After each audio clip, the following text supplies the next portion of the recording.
দোষারোপের রাজনীতি করে মানুষের পেট ভরানো যায় না। মানুষের পাশে দাঁড়ানোই সবচেয়ে বড় রাজনীতি।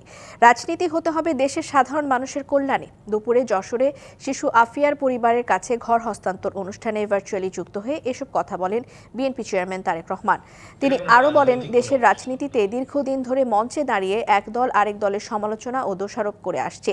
এই ধারাবাহিকতায় পরিবর্তন প্রয়োজন। বিএনপি সেই পরিবর্তনের সূচনা করেছে উল্লেখ করে তারেক রহমান বলেন, রাজনীতির কেন্দ্রবিন্দুতে থাকতে হবে মানুষের জীবনমান উন্নয়ন। আগামীতে জনগণের সমর্থনে সরকার গঠন করতে পারলে ফ্যামিলি কার্ড চালুর মাধ্যমে অসহায় পরিবারগুলোর জন্য সেবা নিশ্চিত করা হবে বলেও জানান তিনি।